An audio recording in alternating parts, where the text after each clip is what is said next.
अध्याय 181। एक जंगली अनुमान। शेनशी ने सुश्री जू को देखने के लिए यू क्यूबाई के साथ जाने से पहले पेई जू को पलक झपकते ही गायब होते देखा। यू क्यूबाई ने उससे पूछा, क्या आप मुझसे यह नहीं पूछेंगे कि यह किस बारे में है? उद्धरण चिन्ह। जब वे चल रहे थे, शेनशी ने छात्रों को द स्माइलिंग नेशन के बारे में बात करते हुए सुना। वे टीवी शो के कथानक पर चर्चा नहीं कर रहे थे, बल्कि द स्माइलिंग नेशन के पटकथा लेखक क्लाउड 7 पर चर्चा कर रहे थे। यू क्यूबाई ने अपनी आंखें सिकोड़ लीं और शेनशी को एक रहस्यमय मुस्कान दी। मैंने सुना है कि पटकथा लेखक क्लाउड 7 रात भर ओशन सिटी के लिए उड़ान भरी और होंग ताओ को डांटा। इस तरह टीवी स्टेशन से माफी मांगी गई, साथ ही होंग ताओ का इस्तीफा भी आया। क्या आपको नहीं लगता कि पटकथा लेखक एक बुरा व्यक्ति है? उद्धरण चिन्ह। उदासीन दिखते हुए शेनशी ने सिर हिलाया और स्वीकारोक्ति में गुनगुनाया, ये खबर कौन फैला सकता था? क्या ये यू क्यूबाई नामक घृणित लोमड़ी हो सकती है? क्लाउड 7 एक ऐसा हीरो है और मैंने सुना है कि वह केवल 17 साल की है। ये बहुत आश्चर्यजनक है। यू क्यूबाई ने फिर विषय बदल दिया। आपने कल छुट्टी ली थी, है ना? मैंने आपके सहपाठियों से सुना कि आप बीमार थे। क्या आप अब बेहतर महसूस कर रहे हैं? उद्धरण चिन्ह। शेनशी ने सवाल टाल दिया, क्या आप आज सुबह अपने आप से इतने भरे हुए नहीं हैं? उद्धरण चिन्ह। यू क्यूबाई ने चालाकी से मुस्कुराते हुए कहा, बिल्कुल भी पेट नहीं भरा। मैंने कुछ भी नहीं खाया। अगर आप मेरे साथ नाश्ते में शामिल हों तो कैसा रहेगा? उद्धरण चिन्ह। ये लड़की हर बार उसे आश्चर्यचकित करना बंद नहीं करती थी, ये सोचने के लिए कि वह स्टार टीवी पर पुराने बदमाश को ये स्वीकार करने में सक्षम थी कि वह गलत था, और यहाँ तक कि उससे माफ़ी भी मांगी। सोने पर सुहागा ये था कि साजिश रचने वाले होंग ताओ ने इन सबको काले और सफ़ेद रंग में रख दिया। उसके पास अवश्य ही कोई शक्तिशाली समर्थक रहा होगा। ये कौन हो सकता है? शेनशी को कभी नहीं लगा कि स्टार टीवी को पता होगा कि कमरे को कैसे पढ़ा जाए। उन्होंने अपने आधिकारिक खाते के माध्यम से माफ़ी जारी की और उनके स्टेशन निदेशक ने इस्तीफा दे दिया। ये पूरी तरह से उसकी उम्मीदों से परे चला गया। होंग ताओ जैसा धूर्त लोमड़ी कभी भी बिना लड़ाई के अपना पद नहीं छोड़ता। एक स्टेशन निदेशक की स्थिति ने वास्तव में उन्हें उद्योग में एक बड़े शॉट के रूप में स्थापित किया था। परिस्थितियां निश्चित रूप से उनके लिए ऐसी नहीं बनी कि वे अपना पद छोड़ दें। कल की बातचीत के दौरान होंग ताओ स्थिति का आकलन करने में बहुत अच्छे थे और यह स्पष्ट था कि वह फायदे और नुकसान पर विचार कर रहे थे। वह एक सभ्य व्यक्ति नहीं था, लेकिन वह निश्चित रूप से मूर्ख भी नहीं था। मिस्टर फू द मूवी स्टार ने ऐसा कुछ भी कठोर नहीं कहा जिसके लिए उन्हें माफ़ी मांगनी पड़े या इस्तीफा देना पड़े। जहाँ तक शेनशी की बात है, वह इतनी अहंकारी नहीं होगी कि मान ले कि होंग ताओ उससे डरता है। उस समय थोड़े समय के लिए होंग ताओ केवल द स्माइलिंग नेशन के लिए समझौता कर रहे थे। उसने शर्त लगाई कि धूल जमने के बाद वह उसका पीछा करेगा। क्या आप ली परिवार को जानते हैं? यू क्यूबाई ने अचानक एक प्रश्न पूछा। उन्होंने कॉस्मोस एंटरटेनमेंट की गहन जांच की और पाया कि पर्दे के पीछे सत्ता में रहने वाला व्यक्ति युआन यू था, जो शेनशी का सौतेला भाई भी था। युआन परिवार अभी भी चीन में कुछ हद तक प्रभावशाली था, लेकिन ये स्टार टीवी की तरह इतनी ताकतवर नहीं थी कि होंग ताओ को इससे सावधान रहना चाहिए। चीन के शीर्ष परिवारों, जिनमें उनका अपना यू परिवार भी शामिल है, के बीच सौहार्दपूर्ण संबंध थे। कम से कम सतही तौर पर परिवारों का साथ अच्छा था, इसलिए ये बताना मुश्किल था कि पर्दे के पीछे क्या चल रहा था। यू क्यूबाई ने आसपास पूछा और कॉस्मोस एंटरटेनमेंट को इन परिवारों से असंबंधित पाया। उनका अनुमान था कि हाल ही में स्थापित होने के बावजूद कॉस्मोस एंटरटेनमेंट अपनी पकड़ बनाए रखने में सक्षम था। शायद यह अंधेरे में ली परिवार के समर्थन के कारण था।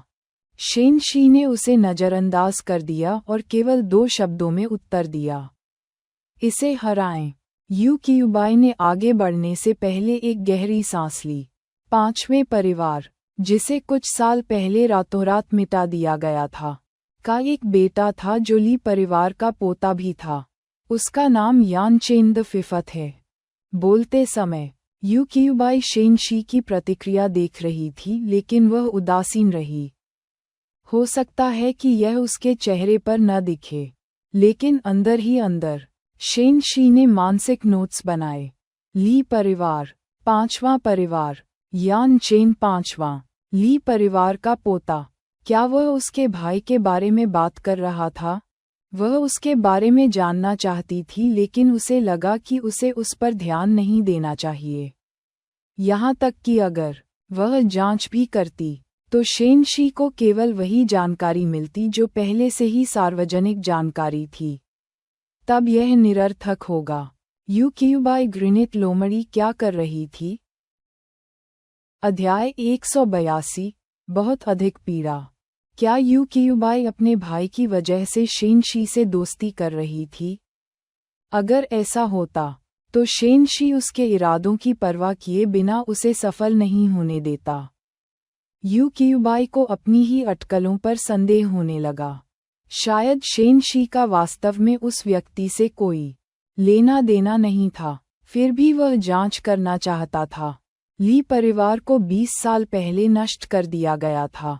5वां यान चेन उसी दिन लापता हो गया था।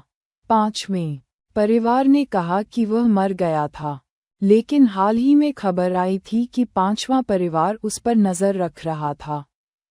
5 साल पहले 5वें परिवार को उसी तरह से मिटा दिया गया था जैसे ली परिवार को मिटा दिया गया था।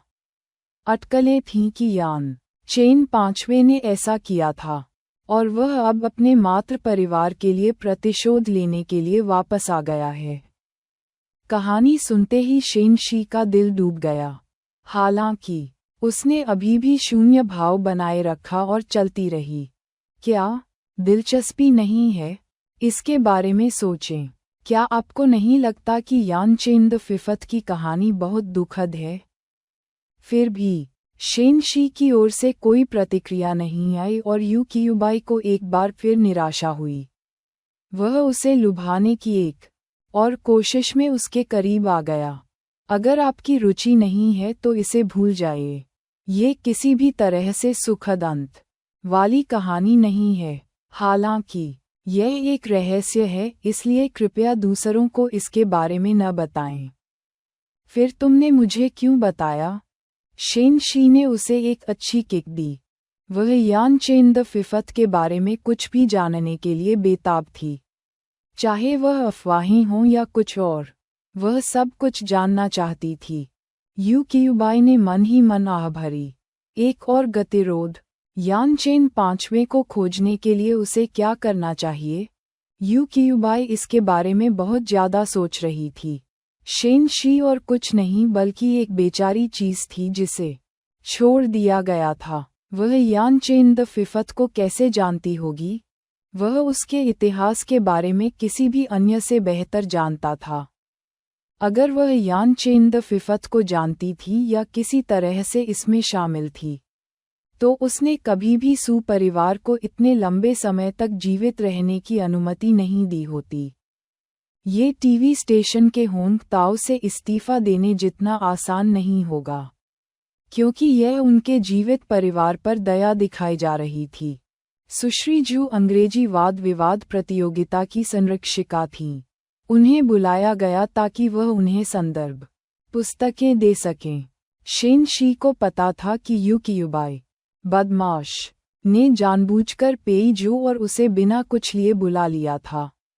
वहाँ केवल कुछ ही किताबें थीं और यू क्यूबाई खुद ही किताबें ला सकते थे। अंतर्राष्ट्रीय कक्षा में ये सामान्य हलचल थी। एक कहानीकार की टोपी पहनकर। सॉन्ग वैने ने कुर्सी पर कदम रखा और ब्लैकबोर्ड को पटक दिया। क्लाउड 7 की बात करें तो वह वास्तव में एक आश्चर्यजनक महिला है न? वह अपने दम पर भेड़ियों की मांद में बहादुरी से घुस गई और बूढ़े बदमाश होंग ताओ को पीट पीट कर ढेर कर दिया। वह अपने जूतों में कांप रहा था। उद्धरण चिन्ह। भीड़ उत्साह से उसकी बात सुन रही थी। शेन शी ने उसकी ओर देखा और सोचा कि यह अतिशयोक्ति है। वह दबंग नहीं थी और होंग ताओ अहंकार से भरा हुआ था। शब्द सचमुच जंगल की आग की तरह फैल गए।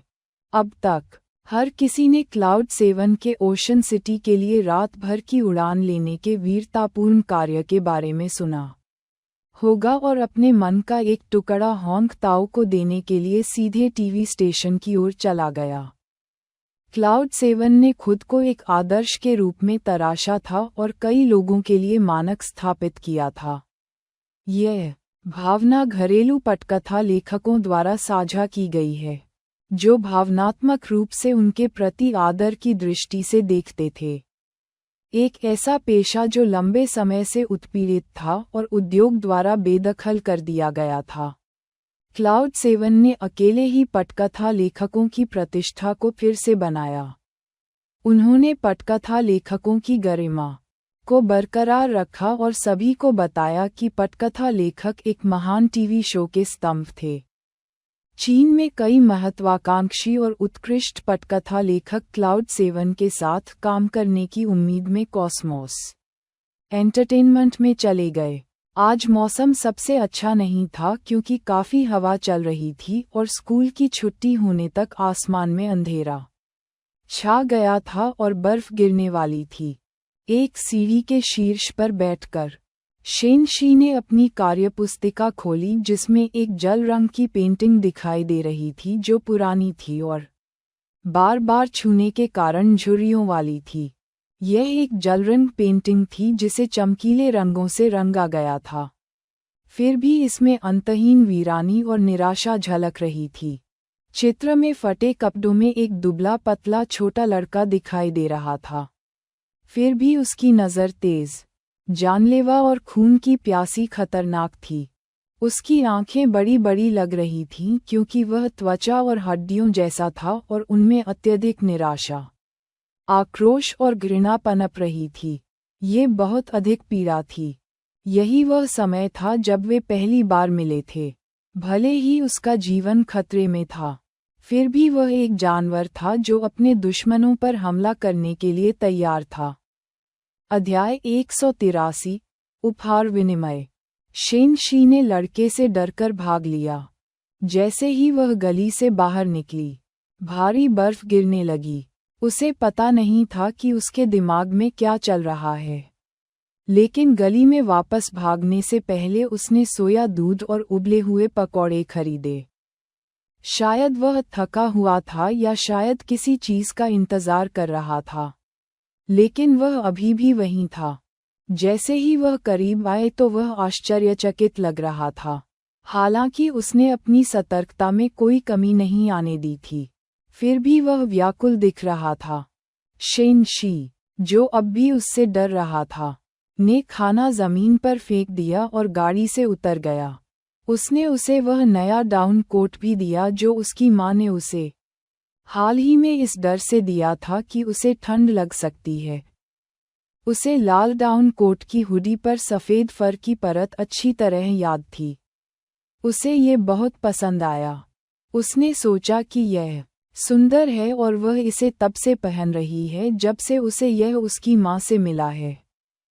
शायद उसे रुकना चाहिए था। शायद उसे उससे कुछ कहना था। शायद वह उसे देखकर मुस्कुराएगा। उसकी यह स्मृति जो उसके पास है, उसे देखने मात्र से घोर निराशा की भावना उत्पन्न करने के लिए पर्याप्त नहीं होती।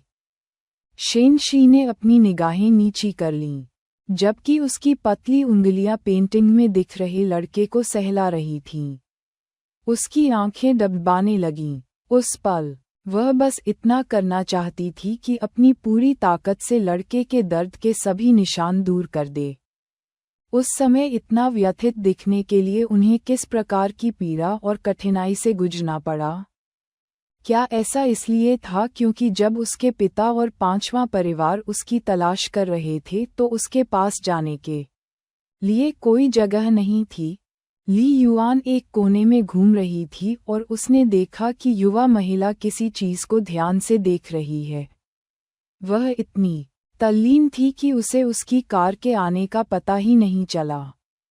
ऐसा प्रतीत हुआ कि वह दूसरे आयाम में खोई हुई थी और उसकी उपस्थिति पर ध्यान देने में विफल रही।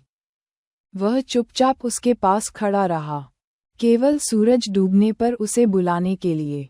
कसीक सी ऐसा प्रतीत होता है कि उसने उसकी बात नहीं सुनी। उसने एक बार फिर उसे बुलाया, शेन शी। जैसे ही उसने एक आवाज सुनी, शेन शी अचानक पलटी और उसने ली युआन को देखा। उसने गर्मजोशी से मुस्कुराने से पहले जल्दी से किताब बंद कर दी। भाई, तुम कब वापस आए? उद्धरण चिन्ह। ली युआन ने पूछा। आप क्या देख रहे हैं? उद्धरण चिन्ह। ये। शेन शी ने उसे दिखाने के लिए एक चित्र की ओर मुड़ने से पहले अपनी मुस्कुराती आंखों से उसे देखा। सौभाग्य से उसके पास ली युआन के चित्रों का भंडार है क्योंकि वह उसे हर दिन बनाती थी। पुस्तक मूलतः उनके चित्रों से भरी हुई थी। चित्र में दिख रहा व्यक्ति व्हीलचेयर पर बैठा था। उनका तराशा हुआ साइड प्रोफाइल सौम्य था और सूर्यास्त में बहुत खूबसूरत लग रहा था। ली युआन ने अपनी ठुड्डी उठाई और तेज धूप के तहत पेंटिंग को करीब से देखा। उसका सीना खुशियों से भर गया। आप अभी यह चित्र बना रहे थे? उद्धरण चिन्ह। जैसा कि बाद में पता चला, युवती उसे चित्रित करने में डूबी हुई थी। उस आदमी के सुंदर चेहरे पर गर्म मुस्कान ने शेन शी के दिल को निराशाजनक निराशा से बाहर निकाल दिया। उसने उससे पूछा, भाई, क्या तुम्हें नहीं लगता कि मेरी ड्राइंग जीवित है? उद्धरण चिन्ह। अच्छा ही हुआ। वह अब ठीक था और उसे देखकर मुस्कुरा रहा था। अच्छा ही हुआ। वह ठंड और निराशाजनक बर्फीले तूफान में गायब नहीं हुआ था। उसे अपना आशीर्वाद गिनना चाहिए। शेन शी उस समय वापस लौटने, सिर्फ एक शब्द कहने के लिए भी उसके सामने घुटने टेकने के अलावा और कुछ नहीं चाहता था। वह उसे पकड़कर बताना चाहती थी कि सब ठीक हो जाएगा। ली युआन ने सिर हिलाया और वह खुश हो गया। यह मेरे लिए है? उद्धरण चिन्ह। शेन शी ने अपना सिर हिलाया और उसे लटका हुआ छोड़ दिया। नहीं। वह उसे गर्मजोशी से देखकर मुस्कुराया। क्या मैं बदले में उपहार का उपयोग विनिमय करने के लिए कर सकता हूँ? उद्धरण चिन्ह। वह पाने के लिए कड़ी मेहनत कर रही थी। यह आपके उपहार पर निर्भर करेगा।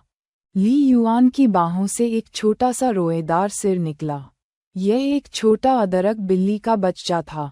अध्याय 184। इसे टॉफीसिटो कहें। शेन शी की आंखें आश्चर्य से चौड़ी हो गईं।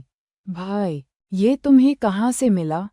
उद्धरण चिन्ह। ली युआन के कोट में छिपते हुए छोटे बच्चे ने अपना टेनिस बॉल के आकार का सिर बाहर निकाला हुआ था और उसकी बड़ी बड़ी चमकती आंखें दिल पिघला देने वाली थीं।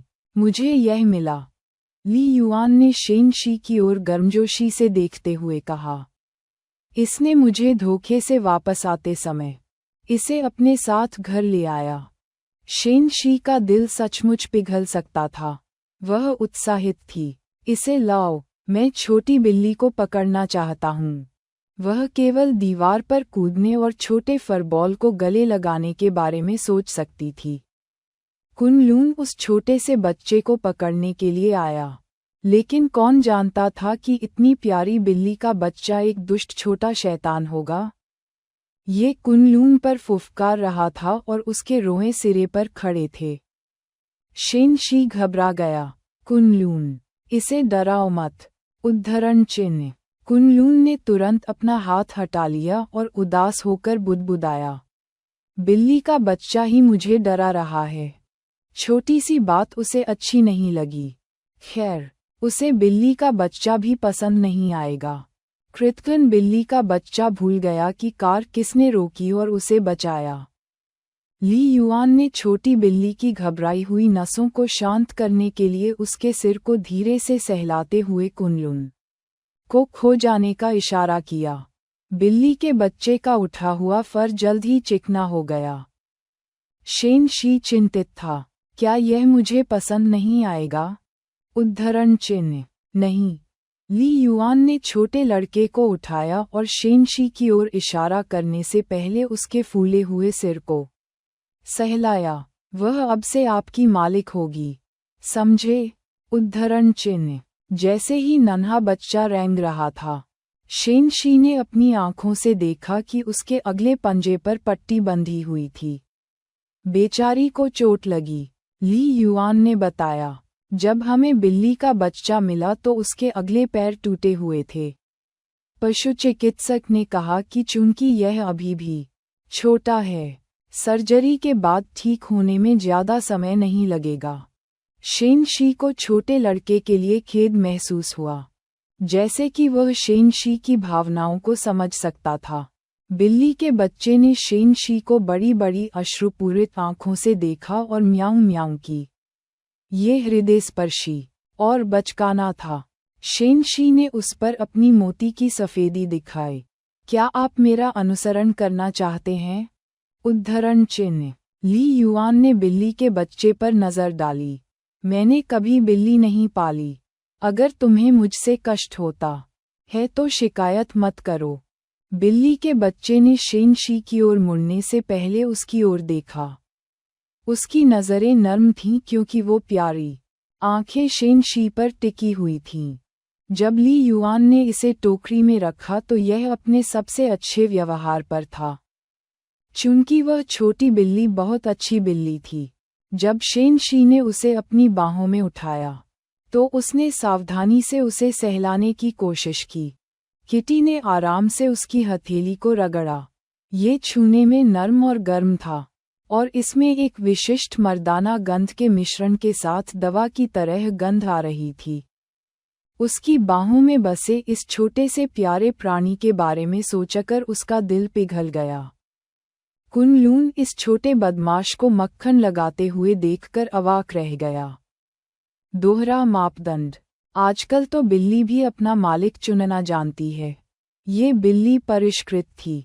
भाई, मैं इसे अच्छे से पालूंगा। शेन शी ने जोड़ने से पहले इस पर विचार किया। आपको इसका नाम बताना चाहिए। टॉफीसिटो। ली युआन बिना कुछ सोचे समझे बोल पड़ा। गुस्से में शेन शी ने छोटे लड़के के सिर पर थपथपाया। यह एक अदरक बिल्ली है। टॉफी क्यों? उद्धरण चिन्ह। वह मुस्कुराया और धीरे से उत्तर दिया, क्योंकि यह मीठा है। उद्धरण चिन्ह। ये वास्तव में खुशी की एक छोटी सी गेंद थी और ली युआन को उम्मीद थी कि यह छोटी सी चीज शेन शी जितनी प्यारी होगी। जब भी वह टॉफीसिटो को देखती तो उसे उसकी याद आ जाती। जब भी टॉफीसिटो उसके दिमाग में आता तो वह उसके बारे में सोचता। ली युआन के तर्क को स्वीकार करते हुए शेन शी ने बिल्ली के बच्चे को गंभीरता से देखा। अब से आप टॉफीसिटो हैं। दीवार की ओर देखते हुए उसने दो प्यारे पाए के सिर देखे। दीवार पर दो प्यारी पाए को देखकर ली युआन का दिल खुशी और गर्मजोशी से भर गया। अध्याय 185। अपना स्थान खोना। शेन शी टॉफीसिटो को घर ले जाने वाला था। युवा महिला को देखकर ली युआन ने उसे एक खास बात याद दिलाई। छोटा बदमाश, मेरी पेंटिंग। तुम बदमाश हो। शेन शी ने पलटकर उस पर गुस्से भरी नजर डाली। उसने चित्र उठाया और उसे फेंकने का इशारा किया। मैं तो बस भूल गया। फूले हुए गालों वाली शर्माती लड़की को देखकर ली युआन का दिल पिघल सकता था। वह पाइन नट्स चुराने वाली गिलहरी की तरह लग रही थी। ली युआन ने जोर देकर कहा, यह मेरा है। शेन शी ने अंत में उसे नीचे नहीं फेंका और इसके बजाय पेंटिंग को टोकरी में रख दिया और उसे नीचे उतार दिया। यहाँ तुम जाओ, यहाँ तुम जाओ। उद्धरण चिन्ह। हंसते हुए ली युआन ने अपनी व्हीलचेयर घुमाई और अपने हाथों में पकड़ी पेंटिंग का बहुमूल्य अध्ययन किया। उसकी बड़बड़ाहट के बीच उसने धीरे से उसे सावधान किया, जब आप नीचे उतरें तो सावधान रहें। टॉफी सीटों को न गिराएं। शेन शी सिसकने लगी। उद्धरण चिन्ह ... उद्धरण चिन्ह। उसके बारे में क्या? ये केवल टॉफी सीटों को न गिराने के बारे में ही क्यों था? खूनी आदमी।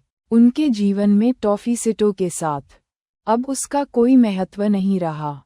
ली युआन ने कुनलुन को निर्देश देने से पहले आंगन में लड़की के कदमों की आहट सुनते हुए अपने हाथों में पेंटिंग को देखा। एक अच्छे फ्रेम की तलाश करें। युन जिनपिंग ने देखा कि उनकी बेटी की गोद में एक बिल्ली थी। यह एक जिंजर बिल्ली का बच्चा था जिसके पैरों पर पट्टी बंधी हुई थी। ये छोटी सी चीज कहाँ से आए? उद्धरण चिन्ह। शेन शी ने खुशी खुशी युन जिनपिंग को बिल्ली का बच्चा दे दिया। पड़ोसी ने इसे मुझे दिया। उसने कहा कि बिल्ली के बच्चे ने इसे रखने के लिए उसे मूर्ख बनाया। युन जिनपिंग को जानवरों से प्यार था। उनके बेटे के दूसरे जन्मदिन के दौरान उनके पास एक पालतू कुत्ता था। हालांकि बुढ़ापे के कारण कुत्ता 2 साल पहले रेनबो ब्रिज पार कर गया था। उनकी बेटी डॉगी को गले लगाकर काफी देर तक रोती रही। तब से पालतू जानवरों को पालने के बारे में कभी किसी ने कुछ भी उल्लेख नहीं किया। निश्चित रूप से पालतू जानवर रखना बहुत अच्छा था, लेकिन मनुष्य आमतौर पर उनसे अधिक जीवित रहते थे। उन्हें खोने का एहसास हमेशा असहनीय होता था। टॉफीसिटो खाने के बाद से शेन शी ने दीवार पर बैठकर बात करने में कम समय बिताया। वह अधिकतर टॉफीसिटो के बारे में बात करती थी। ली युआन को टॉफीसिटो उपहार में देने के अपने फैसले पर पछतावा हुआ और शायद उसे ऐसा नहीं करना चाहिए था। उसे ऐसा लग रहा था मानो वह उसके दिल में अपनी जगह खोने वाला है। गोंगजी की नवीनतम फिल्म लाइफ का प्रीमियर चंद्र नव वर्ष तक इंतजार करने के बजाय पिछले चंद्र माह की शुरुआत में हुआ। इसका तात्पर्य ये था कि फिल्म का निर्माण उत्कृष्ट था और टीम को बॉक्स ऑफिस पर सफलता मिलना निश्चित था। फिल्म महारानी गोंगजेट के पास बहुत बड़ा प्रशंसक वर्ग, बेहतरीन अभिनय कौशल और एक अच्छी स्क्रिप्ट पर नज़र थी। इससे असाधारण टिकट बिक्री सुनिश्चित होगी। इसके प्रीमियर के बाद से फिल्म का प्रचार और इसका बॉक्स ऑफिस इतना बढ़ गया कि रुकने का नाम ही नहीं ले रहा था। यहाँ तक कि गोंगजी भी लगातार इंटरनेट पर ट्रेंड कर रहा था। ली जिनरान अपनी वैनिटी के सामने बैठी और दर्पण में खूबसूरत महिला को देखती रही। भारी मेकअप उसकी आँखों और भौहों के आसपास की झुर्रियों और ढीली त्वचा को छुपा नहीं सका। उसने अपना चेहरा छुआ क्योंकि उसकी अभिव्यक्ति धीरे धीरे खतरनाक और चिड़चिड़ी हो गई थी। उसने मेज पर रखे हेयर ड्रायर को उठाया और शीशे पर दे मारा। ली जिनरान ने ये स्वीकार करने से इनकार कर दिया कि उनका चेहरा अब अपनी पूर्व महिमा में नहीं है। त्वचा की देखभाल पर बहुत अधिक समय और प्रयास खर्च करने के बावजूद वह युवा कोलेजन समृद्ध नवागंतुकों की बराबरी नहीं कर सकीं। एक सितारे का चेहरा और शरीर उनकी सबसे महत्वपूर्ण संपत्ति हैं। ऐसे उद्योग में जहां सुंदर चेहरे सिंहासन पर बैठते हैं, सुंदरता हमेशा राज करेगी। ऐसे कई ढीठ लड़के थे जिन्होंने ये कहते हुए उसे कुचल दिया था कि वह बूढ़ी है, बदसूरत है, उसकी त्वचा खराब है और मेकअप के बिना वह भद्दी दिखेगी। उस कुतिया गोंगजी ने हाल ही में एक फिल्म रिलीज की और यह बॉक्स ऑफिस पर हिट रही। अब जब वह सुर्खियों में थी तो उनका विद्रोही चेहरा हर मनोरंजन अनुभाग में था। मीडिया ने गोंगजी को अपने पदार्पण के समय की ही तरह चमकते और दीप्तिमान दिखने की सूचना देते हुए उन्हें अजेय देवी करार दिया। अध्याय 186 भावनाओं पर नियंत्रण रखें। ली जिनरान और गोंगजी दोनों ने एक ही वर्ष में पदार्पण किया और बाद में छोटी होने के बावजूद वह हमेशा ली जिनरान से बड़ी दिखाई दी। हाल ही में ली जिनरान मदद नहीं कर सकी लेकिन नोटिस किया कि गोंगजी अब उससे अधिक युवा दिख रही है। अछूती तस्वीरों और वीडियो से यह स्पष्ट था कि गोंगजी की त्वचा स्वस्थ और मजबूत थी, जैसे कि उसका कोलेजन फिर से भर गया हो। ये बोटॉक्स के साथ आने वाली असामान्य मांसपेशियों की कठोरता के विपरीत था जब उसे अतीत में ये हुआ था। गोंगजी ने पिछले कुछ वर्षों में कॉस्मेटिक सर्जरी में बहुत पैसा खर्च किया था, लेकिन कोई भी पैसा उसकी उम्र बढ़ने की गति को धीमा नहीं कर सका या उसकी जवानी वापस नहीं खरीद सका। फिर भी वह पहले जैसा कायाकल्प अनुभव कर रही थी। उसने टूटे हुए दर्पण को खोजने के लिए दरवाज़ा खोला। उसने असहाय होकर अपनी भौहें सिकोड़ लीं। जिनरान, जब आप बाहर हों तो कृपया अपनी भावनाओं पर नियंत्रण रखें। जिनरान ने अपना घिनौना चेहरा दिखाने के लिए पीछे मुड़कर देखा। गोंगजी ने हाल ही में क्या किया है, क्या आपको पता चला? उद्धरण चिन्ह। गोंगजी को अचानक अपने चरम पर लौटने के लिए, उसे युवाओं के फव्वारे पर लाने के लिए अपने ब्यूटी सैलून और डॉक्टर को बदलना होगा। मैंने आसपास पूछा। उसकी त्वचा और शरीर की दिनचर्या पहले से अलग नहीं है। वह पिछले 2 हफ्तों से ब्यूटी सैलून नहीं गई थी। ली को पता था कि शोबिज में, खासकर महिला सेलिब्रिटीज के लिए लुक कितना महत्वपूर्ण है। उम्र चाहे जो भी हो, महिलाएं अपनी शक्ल सूरत की सबसे ज्यादा परवाह करती हैं। वे हर कीमत पर अपने लुक को बरकरार रखने के लिए त्वचा की देखभाल पर काफी पैसा खर्च करेंगे। असंभव। ली जिनरान आश्वस्त नहीं थे। ऐसा नहीं है कि उसने कुछ नहीं किया। इस पर और गौर करें।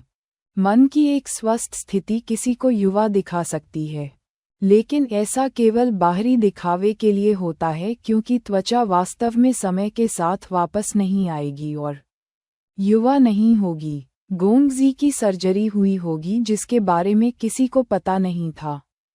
मैं इसकी जांच के लिए किसी को बुलाऊंगा, ली ने फिर जोड़ा। गोंगजी हाल ही में जियांग के साथ घुल-मिल गया है। ऐसा लगता है कि जियांग की त्वचा भी बेहतर है। उसका रंग चमक रहा है। वास्तव में, ली जिनरान ने मुस्कुराहट के साथ अपने होंठ सिकोड़ लिए और कहा, उन दोनों पर गौर करें। मैं यह मानने से इनकार करती हूँ कि इस दुनिया में कोई छिपा हुआ रहस्य जैसी कोई चीज़ है। शोबिज में त्वचा की देखभाल का रखरखाव कोई रहस्य नहीं था। यदि गोंगजी और जियांग एक ही कॉस्मेटिक सर्जन हों तो वे कुछ खोजने में सक्षम होंगे। सिनेमाघर में एक फिल्म का प्रदर्शन समाप्त हुआ। शेनशी ने बड़े पर्दे पर जाने और गोंगजी द फिल्म एम्प्रेस की फिल्म के लिए अपना समर्थन दिखाने के लिए अपना कुछ समय निकाला। अंतर्राष्ट्रीय कक्षा से उसके सहपाठियों का समूह भी साथ आया था। 40 से अधिक दोस्तों के लिए एक साथ फिल्म देखना एक जीवंत दृश्य था।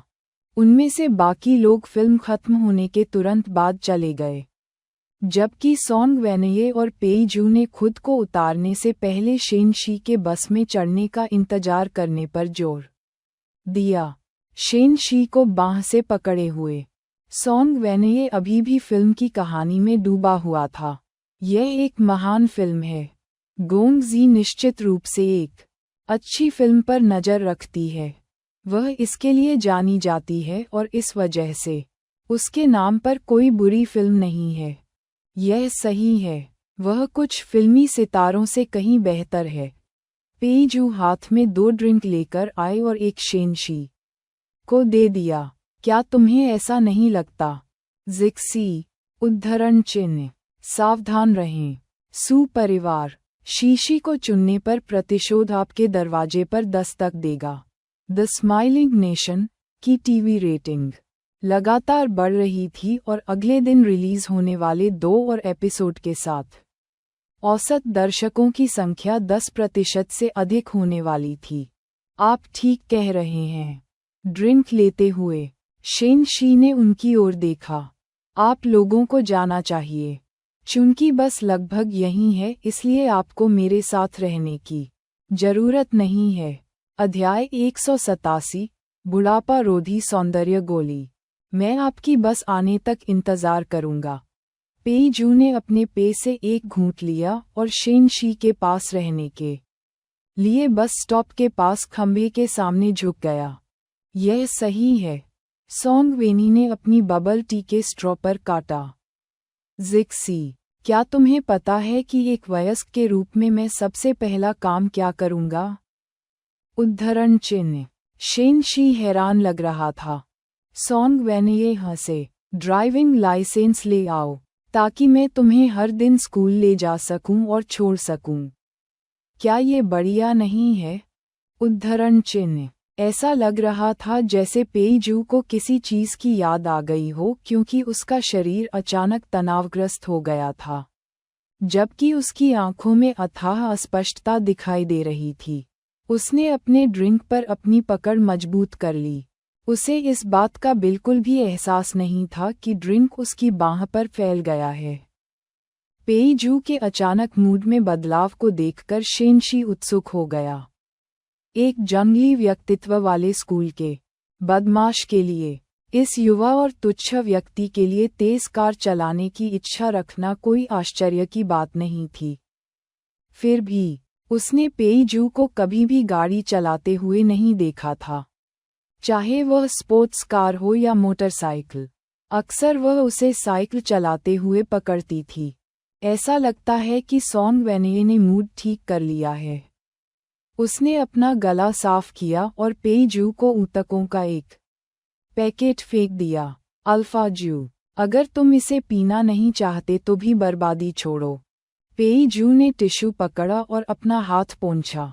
उसने अपना सामान्य क्रोधी और आश्वस्त स्वभाव पुनः प्राप्त कर लिया। यहाँ जिक्सी के साथ रहो, मुझे अभी कहीं और रहने की जरूरत है। सोंग वेनी ने उसे देखा और चली गई। फिर भी वह एक असहज भावना से छुटकारा नहीं पा सकी। वह शेन शी की ओर मुड़ी। जिक्सी, मैं देखने जा रहा हूँ। जब आप घर पर हों तो मुझे कॉल करें। शेन शी ने गहराई से सोचते हुए उन्हें एक के बाद एक जाते हुए देखा। एक रहस्य हो, जिक्सी, किसी ने उसे बुलाया। शेन शी ने ये देखने के लिए मुड़ा कि आवाज कहाँ से आ रही थी, और पास ही एक कार से एक चेहरा झांक रहा था। उसकी ओर हाथ हिलाने वाला व्यक्ति गोंगजी था। जल्दी अंदर आओ, गोंगजी रोया। शेन शी तेजी से कार की ओर चला गया। एक हलचल भरे व्यापारिक जिले में चारों ओर दर्शक खड़े थे। भगवान जानता है कि गोंगजी को सबसे पहले किसने देखा था, और उसने सभी का ध्यान आकर्षित करते हुए उत्साहपूर्वक इसकी घोषणा की थी। उन्होंने तस्वीरें और वीडियो लेने के लिए अपने फोन निकाले। शेन शी कार में बैठ गया। ऐसा हुआ कि बत्ती हरी हो गई और गाड़ियां चलने लगीं। जिन फिल्म दर्शकों ने अपनी मूर्ति की एक झलक पाने की कोशिश की, वे केवल उनकी कार को अपनी आंखों से ओझल होते हुए ही देख सके। आप अकेले क्यों हैं? गोंगजी को यह अजीब लगा और उसने शेन शी से पूछा। उसकी उम्र की लड़कियां मॉल में घूमती थीं, फिल्में देखती थीं और रेस्तरां में खाना खाती थीं, और सब कुछ एक समूह के रूप में एक साथ करती थीं। मेरे सहपाठी वापस चले गए, शेन शी ने उत्तर दिया। गोंगजी को राहत मिली। उसे लग रहा था कि शेन शी अकेली है। ओह, अगर वह अकेले खरीदारी करने और फिल्में देखने जाती तो ये कितनी घटिया बात होती। क्या तुमने मेरी फिल्म देखी? तुम क्या सोचते हो? उद्धरण चिन्ह। बहुत बढ़िया था। शेन शी ने अपने 2 अंगूठे ऊपर किए। शानदार। मेरे दोस्तों ने कहा कि अच्छी फिल्मों पर नज़र रखने के लिए आप शोबिज में सर्वश्रेष्ठ हैं। बिल्कुल। गोंगजी जरा भी विनम्र नहीं थे। वह मुस्कुराई और बोली, मुझे यकीन है कि आपने ली जिंगरान के बारे में सुना होगा। उनके सबसे छोटे बेटे सू मुशी को सबसे पहले द स्माइलिंग नेशन में मुख्य भूमिका निभाने के लिए आमंत्रित किया गया था। उन्होंने अंत में इस भूमिका को अस्वीकार कर दिया, लेकिन अब जब टीवी रेटिंग आसमान छू रही है, तो मैं हर दिन ली जिंगरान को उसके चेहरे पर उस भावशून्य भाव के साथ देखती हूँ। मैं टांके में हूँ। उद्धरण चिन्ह। शेन शी भी हंसी में शामिल हो गए। सू परिवार गोंग जेड के चुटकुलों का पात्र था। मैं आपको बता दूं, मैं वीबो के फैशन रेड कारपेट पर था और उसके ठीक बगल में बैठकर द स्माइलिंग नेशन देखा। उसके चेहरे पर भाव ऐसा था जैसे उसने दोपहर के भोजन के लिए गोबर खाया हो। ये प्रफुल्लित करने वाला था। उद्धरण चिन्ह। आप कह सकते हैं कि जब अच्छी स्क्रिप्ट की बात आती है तो ली जिंगरान और सू यी अंधे हो जाते हैं। वे इसमें शामिल होने के लिए भयानक, दिमाग सुन्न कर देने वाले और पैसे जलाने वाले शो चुनते हैं। शेन शी को पता था कि गोंग जी और ली जिंगरान प्रतिद्वंद्वी थे, लेकिन उन्हें इस बात का अंदाज़ा नहीं था कि गोंग जी इतने शरारती थे कि उन्होंने ली जिंगरान के सामने द स्माइलिंग नेशन देखी थी। वह पूरी तरह से कल्पना कर सकती थी कि ली जिंगरान गुस्से में है। ओह, ठीक है, आपने मुझे जो बुढ़ापा रोधी सौंदर्य गोलियां दी थीं, उनका उपयोग लगभग खत्म हो चुका है। गोंग जी ने प्यार से उसकी ओर देखा। तुमने इसे कहाँ से खरीदा? मुझे बताओ, मैं इसे स्वयं प्राप्त कर सकता हूँ। अध्याय 188। गोंग जी की नाजायज बेटी। मैंने ये गोली बनाई है। शेन शी ने गोंग जी की ओर देखा। एक बार जब शेन शी अपने सौंदर्य उत्पादों को पूरा कर लॉन्च कर देगी, तो उसे उन्हें बढ़ावा देने में मदद के लिए फिल्म महारानी की आवश्यकता होगी। स्वाभाविक रूप से शेन शी उससे कुछ भी नहीं छिपाएगा। गोंग जी ने अविश्वास से उसकी ओर देखा। आपने इसे स्वयं बनाया है? उद्धरण चिन्ह। हे भगवान, वह कितने प्रतिभाशाली बच्चे से मिली थी। शेन शी इतना अद्भुत कैसे हो सकता है? उनकी फैशन डिजाइनिंग निर्विवाद थी, लेकिन वह चमत्कारी गोलियां भी बना सकती थीं जो किसी की त्वचा को सुंदर बनाने और उम्र बढ़ने से रोकने में मदद करती थीं। सही। गोंग जी ने केवल आधे महीने के लिए इन बुढ़ापा रोधी सौंदर्य गोलियों चमत्कारिक मिश्रण का सेवन किया। हालांकि ये पहले से ही स्पष्ट था कि उसकी त्वचा स्पष्ट रूप से युवा दिखती थी। उसकी महीन रेखाएं कम हो गईं और उसकी त्वचा मजबूत हो गई। ऐसा लगा जैसे सारा कोलेजन उसके चेहरे पर वापस आ गया हो। चिंता मत करो, बहन झिझी, मैं तुम्हारे लिए गोलियां लाना नहीं भूलूंगा। शेन शी मुस्कुराए। फिर उसने विषय बदल दिया। लेकिन दीदी, आपको ये बात गोपनीय रखनी होगी। कोई समस्या नहीं, गोंग जी ने वादा किया। इसे गोपनीय रखने के अलावा भविष्य में जब आपको उत्पाद राजदूत की आवश्यकता हो तो मुझसे आकर मिलें। किसी और से न पूछें। ये मामला कोई मुश्किल नहीं था। गोंग जी ने गोलियों की प्रभावशीलता का परीक्षण किया था और वह उत्पादों में काफी आश्वस्त थी। मनोरंजन उद्योग उनका घरेलू मैदान था, इसलिए उन्हें उत्पाद के प्रचार और विज्ञापन में कोई समस्या नहीं थी। हालांकि गोंग जी अपने सौंदर्य रहस्य को किसी के सामने उजागर नहीं करना चाहती थी, लेकिन उत्पाद को बढ़ावा देने के लिए उसे खुद का बलिदान देना पड़ा क्योंकि इस लड़की के सभी मामले उसके मामले थे। अभी के लिए शेन शी ने केवल एक प्रकार की एंटी एजिंग सौंदर्य गोली बनाई थी। उसने ये गोलियां केवल मैडम यूंग, ओल्ड शेन, अपने शिक्षक और गोंग जी को उनके सेवन के लिए दी थीं। उनकी रणनीति मुख्य रूप से उनके शिक्षक और गोंग जी पर लक्षित थी। इनमें से एक फैशन इंडस्ट्री का सबसे काबिल आदमी था तो दूसरा एंटरटेनमेंट इंडस्ट्री का बड़ा नाम था। शेन शी का लक्ष्य उन पुरुषों और महिलाओं दोनों को लक्ष्य करके उच्च स्तरीय सौंदर्य उत्पाद तैयार करना था जो सुंदरता पर बड़ी मात्रा में पैसा खर्च करने को तैयार थे। मनोरंजन उद्योग में उपस्थिति ही न्याय थी, चाहे वो मेल स्टार हो या फीमेल। वो अपने लुक पर काफी मेहनत करते हैं। वे सभी त्वचा की देखभाल के विभिन्न तरीकों से परिचित थे। इसलिए सौंदर्य उत्पादों में पैसा निवेश करना कोई समस्या नहीं थी।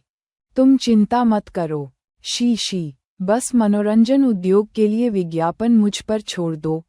गोंगजी ने शेन शी की ओर देखा और उसे लगा कि कुछ अजीब है। तो क्या अब मैं आपका कर्मचारी हूँ? क्या हम डायरेक्ट सेलिंग कर रहे हैं? उद्धरण चिन्ह।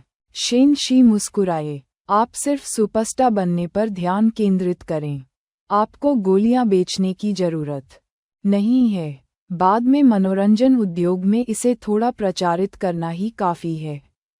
मैं सीटू परिवार से संपर्क कर रहा हूँ। अगर हम एक समझौते पर पहुँचते हैं तो उत्पादों को बिक्री के लिए उनके किंडनेस स्टोर में प्रदर्शित किया जाएगा।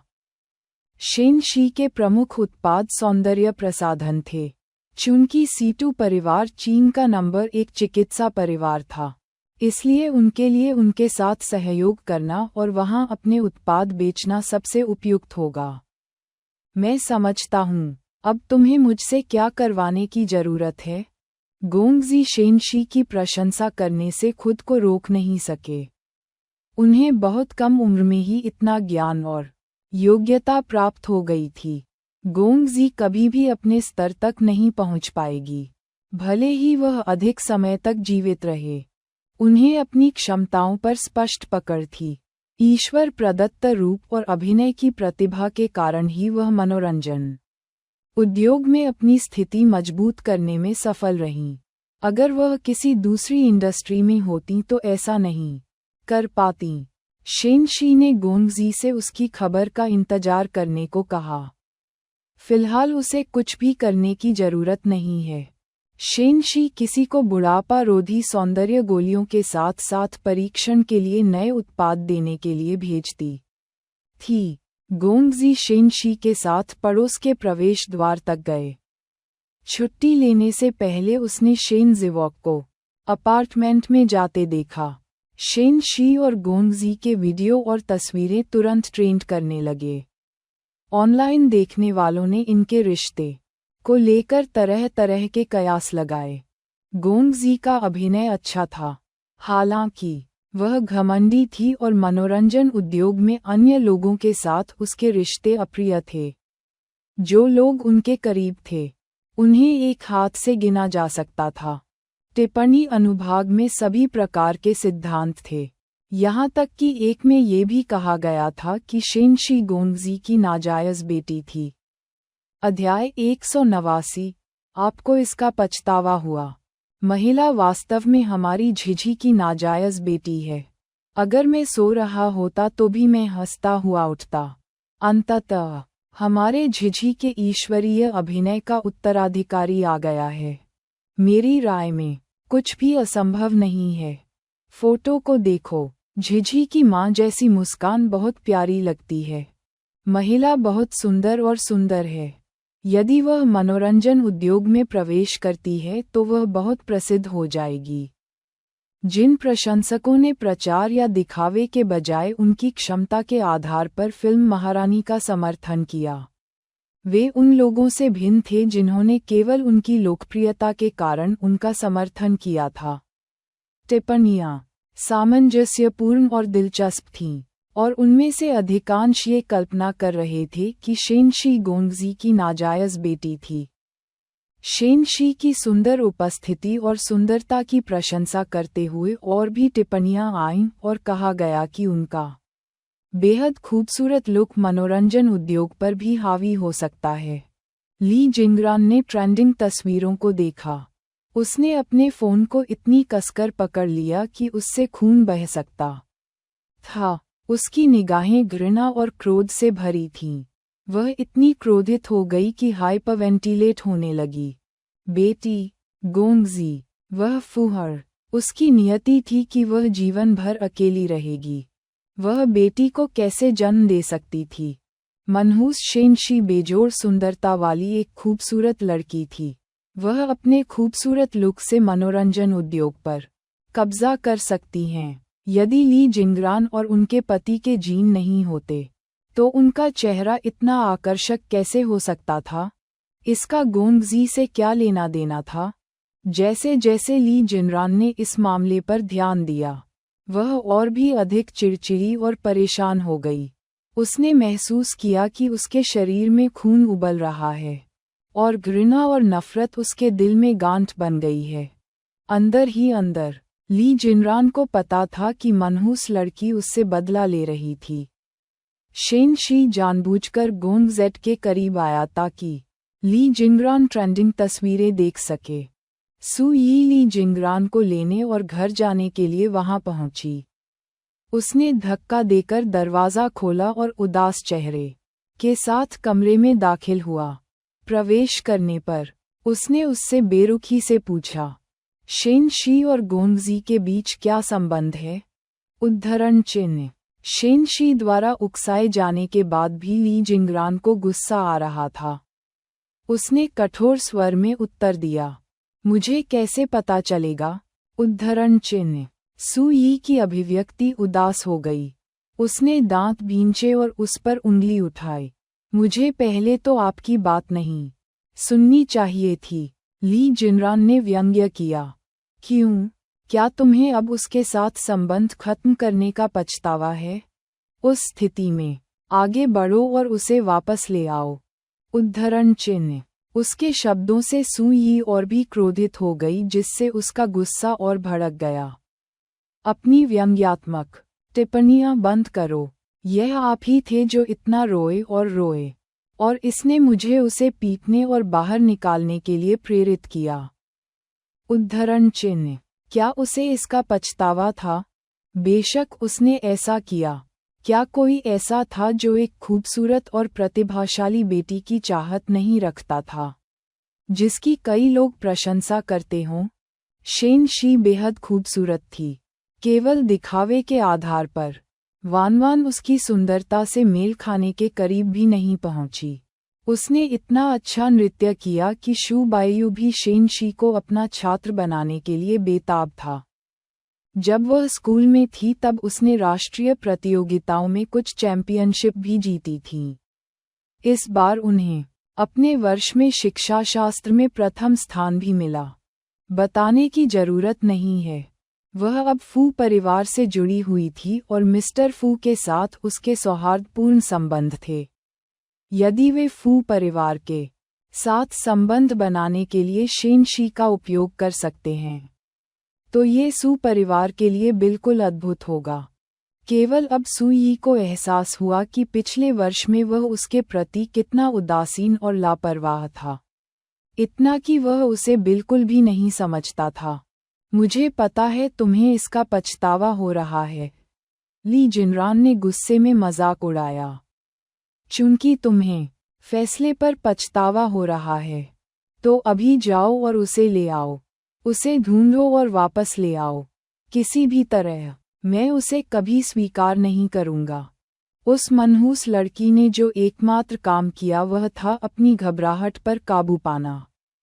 ली जिनरान शेन शी को कभी भी स्वीकार नहीं करेंगे, इस जीवन काल में भी नहीं।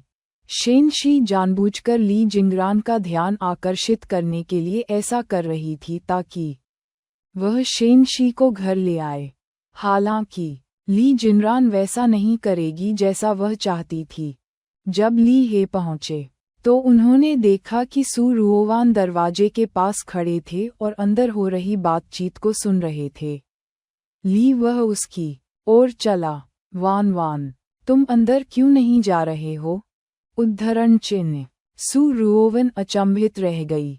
उसका शरीर अकड़ गया और चेहरा पीला पड़ गया।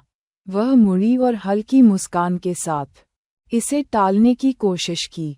मैं बस दरवाज़ा खटखटाने ही वाला हूँ। उद्धरण चिन्ह। अध्याय 190। मैं तुम्हें देखना चाहता हूँ। ली उसने दरवाज़ा खटखटाया और उसकी ओर देखा। पहले आप। लड़की की शक्ल सूरत कोई खास नहीं थी। ली को नहीं पता था कि किन कारकों के कारण जिनरान ने उसे मनोरंजन क्षेत्र में ले जाने पर जोर दिया। उसने उसे बड़े होते देखा, लेकिन उसे हमेशा लगता था कि वह जिनरान की बेटी के विपरीत बदसूरत थी। शेन शी बहुत सुंदर थी। वह जिनरान की छोटी उम्र से भी अधिक सुंदर थी। मनोरंजन उद्योग में प्रवेश के लिए सुंदरता का वह स्तर मानक होना चाहिए। वह नहीं जानता था कि उसके सामने वाली लड़की ने जिंगरान और अन्य लोगों को अपने मांस और खून से सभी संबंध तोड़ने और उसके प्रति अपना स्नेह और प्यार बरसाने के लिए क्या रणनीति अपनाई थी। सु रुओवान शांत दिख रही थी, लेकिन अंदर ही अंदर वह घबरा रही थी। वह खुशी से उनकी ओर दौड़ी और मीठी आवाज में चिल्लाई, माता पिता। वह जानती थी कि उसके पिता को इसका पछतावा होगा। इस दौरान जब भी वह उसकी ओर देखता तो उसकी निगाहें निराशा से भर जातीं। हालांकि जब उसने सुना कि उन दोनों में शेन शी को लेकर झगड़ा हो गया है, तो उसे ऐसा लगा जैसे उसके दिल में चाकू घुस गया हो और इससे दुख और नफरत पैदा हो गई। सच में वह जानती थी कि वह कभी भी शेन शी से तुलना नहीं कर पाएगी, जो उनकी जैविक बेटी थी। शेन शी, वह छोटी कुतिया। शेन शी से जल्द छुटकारा पाने के लिए उसे अब क्या करना चाहिए? ली जिनरान और सु यी एक प्रेमी जोड़े की भूमिका निभाने के लिए वापस आ गए थे। हालांकि इस मामले पर उन दोनों के अपने अपने विचार थे, जिन्हें उन्होंने अपने तक ही सीमित रखा। तारांकन, आज के समय में महिलाओं के लिए पैसा कमाना सबसे आसान है, खासकर अमीर महिलाओं के लिए। शेन शी का इरादा उच्च स्तरीय सौंदर्य और त्वचा देखभाल उद्योग में हिस्सेदारी हासिल करने का था। उसके पुनर्जन्म के बाद योजना लगातार प्रगति पर थी। हालांकि उत्पादित उत्पादों ने अभी तक सर्वोत्तम प्रभाव प्राप्त नहीं किया है, क्योंकि उन्हें उपयुक्त साथी नहीं मिल सका। उदाहरण के तौर पर उसकी सौंदर्य गोली को लेते हुए, यदि शुद्धता पर्याप्त नहीं थी तो इसका प्रभाव बहुत कम हो जाएगा। जुआनहुआन दुनिया में दवा को परिष्कृत करने के लिए वह जिस सर्वोच्च श्रेणी की गोली भट्टी का इस्तेमाल करती थी, वह बहुत पहले ही खत्म हो चुकी थी। वर्तमान चिकित्सा उद्योग उन मानकों को प्राप्त करने में सक्षम नहीं होगा जिनकी उसे आवश्यकता है। युआन यू ने जिस फार्मास्यूटिकल फैक्ट्री का पता लगाया, उसमें ऐसे उच्च स्तरीय सटीक उपकरण नहीं थे, और इससे बनी औषधीय गोली वांछित प्रभाव का केवल 20% ही प्राप्त कर सकी। सीटू परिवार चीन में स्थित था। उनकी फार्मास्यूटिकल फैक्ट्री में सर्वश्रेष्ठ शोधकर्ता और उपकरण थे, और इससे उन्हें उच्च गुणवत्ता वाली गोलियां बनाने की अनुमति मिलती थी।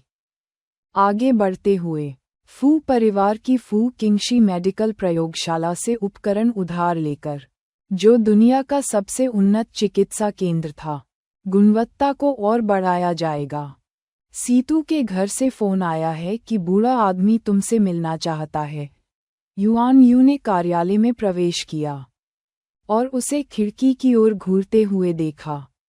ठीक है। शेन शी वापस होश में आया और उसकी ओर देखा। धन्यवाद बड़े भाई, यह कोई बड़ी बात नहीं है। युआन यू आगे चला गया। इसे 2 साल और दीजिए। एक बार जब हमारी कंपनी कुछ मुनाफा कमा लेगी, तो मैं सारा पैसा एक फार्मास्यूटिकल रिसर्च लैब और एक फार्मास्यूटिकल फैक्ट्री में निवेश करने के लिए उपयोग करूंगा। उसकी छोटी बहन ने उसे स्तब्ध कर दिया। उसे आश्चर्य हुआ कि क्या वह एक सामान्य व्यक्ति थी। एक सामान्य व्यक्ति इतनी सारी बातें कैसे जान सकता है? बड़े भाई, ऐसा नहीं है कि मैं हमारी कंपनी से घृणा करता हूँ, लेकिन हम अनुसंधान प्रयोगशाला बनाने के लिए पर्याप्त पैसा नहीं कमा पाएंगे, भले ही हमें अगले 10 साल लग जाएं। शेन शी को उनकी सीमाएं पता थीं। अनुसंधान और विकास में नवीनतम तकनीक के अलावा दुनिया की शीर्ष फार्मास्यूटिकल फैक्ट्रियों द्वारा निवेश की गई भारी धनराशि ऐसी चीज नहीं थी जिसका वे मुकाबला कर सकें। फू किंगशी मेडिकल लेबोरेटरी को छोड़ दें, जिसमें वर्तमान समय में सबसे अत्याधुनिक शोधकर्ता थे, तो चीन में ही सीतू परिवार का अनुसंधान निधि में वार्षिक निवेश $100 बिलियन तक था।